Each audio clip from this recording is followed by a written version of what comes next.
Hey everyone, it's Wally Dellenbach coming to you with segment number 3 of my Ludwig stainless steel shell restoration project. And for expediency's sake, I'm kind of putting the cart before the horse on this one, and we're going to go right to the badge because I'm already set up from video number 2. So, as you'll recall in video number 1, I took the badge off because it was separated from the shell and it was kind of bent up. And as you'll recall, I used a cordless drill. I had an 82-degree countersink tool, and I put some tape, some nice sticky tape on the outside of the shell on the badge to keep the grommet from spinning so it doesn't cut into the badge that bad. As in this case, you'll already see that, and that just could be from wear and tear, but if you use the tape, it'll keep that badge or the grommet from spinning at all. It won't spin one iota. Okay, so there's that. And then I took the badge, used a heat gun to get the adhesion of the glue or tape, whatever it was, to separate from the shell. And then I took the badge and put it in a little cap full of Goo Gone, and for about 3 hours, and it'll just come right off. Okay. Now, so we're going to straighten up a Ludwig blue and olive Chicago badge, and I've got 2 of them here in front of me. And this, of course, is the one that came off with the stainless steel shell, and it's going to stay with the shell. I've got a nicer badge here with it's a beautiful example of a Chicago blue and olive pointed edge badge, pointed corner. So let's get down to it. My tools that I use, I've got a piece of high density polyethylene smooth surface, and I don't want to ever use kind of like a tabletop that's got coarse grain in it, because whatever is on your surface area is going to transfer. Say if I put this on my table and start rubbing it, it's going to transfer the wood grain to your badge side. Okay, I don't want to do that. So hard piece of nice smooth piece.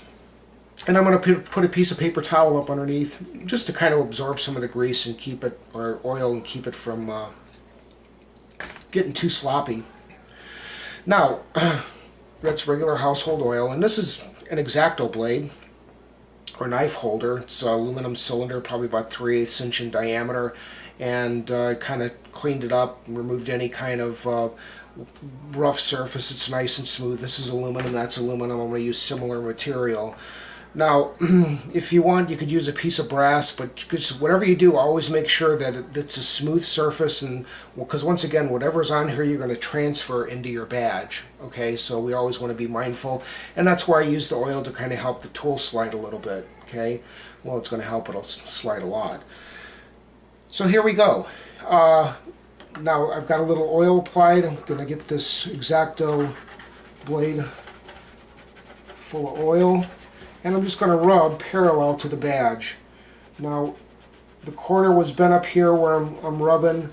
I'm using this as a forming tool, and it's going to take out any kind of crumples and creases, but visually they're going to stay there. I mean, you'll get it to a point where you can make this nice and smooth again, but visually you'll still be able to see it on your badge and your back side as well, or your mounting surface side.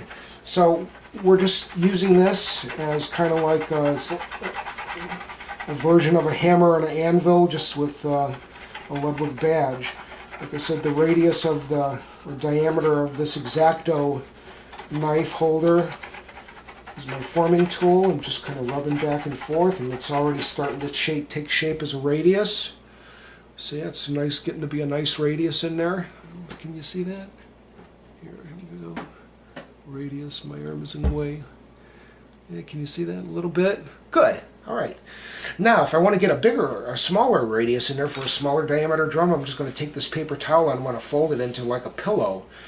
And this kind of helps cradle the badge better, and you could start forming a tighter radius in here.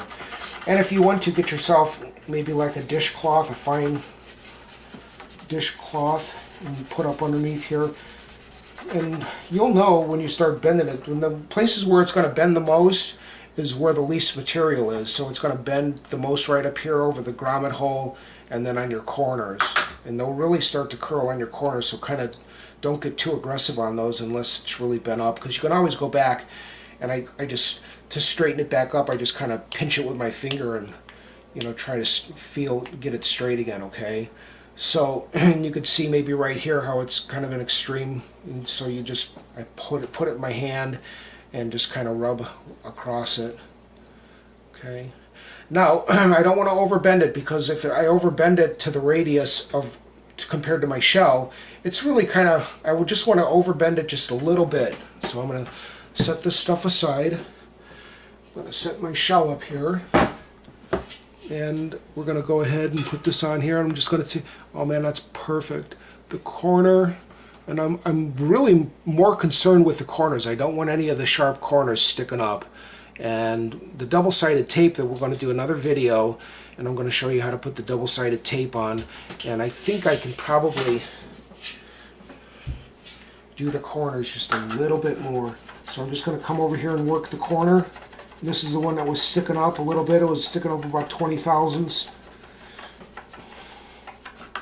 Now I don't want to overbend it, because when I go to fix this onto the shell, if this is kind of overbent, regardless of the double-sided tape, it's still going to kind of pull away, and it just, your corner will look kind of like a little hook. We don't want that. Okay, so we want to kind of dry fit it first, I guess, if you will. And should be the last, and that corner right there is perfect. And I'm going to hold this up here. Yep. Awesome. It's ready to go.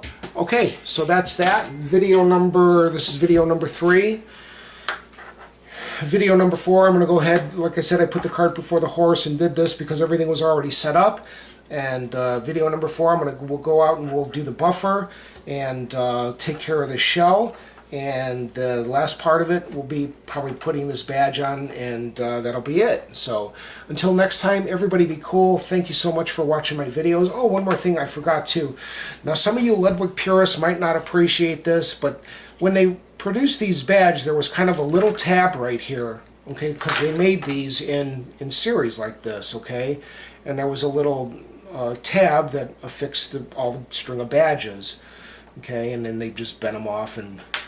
Okay, now if you want, but this is kind of how some of the Ludwig purists and the collectors tell it's an original badge, that it has a little tab right there that's broke.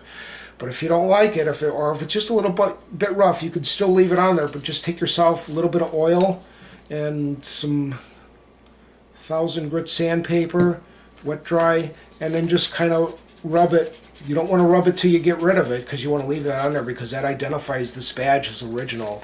And just kind of sand it to where it's not coarse or has that rough feel like it's been fractured. Okay, so with that, there's how to straighten a Ludwig badge. Everybody be cool. Thanks for watching my video. Until next time, everybody take care and peace. Bye.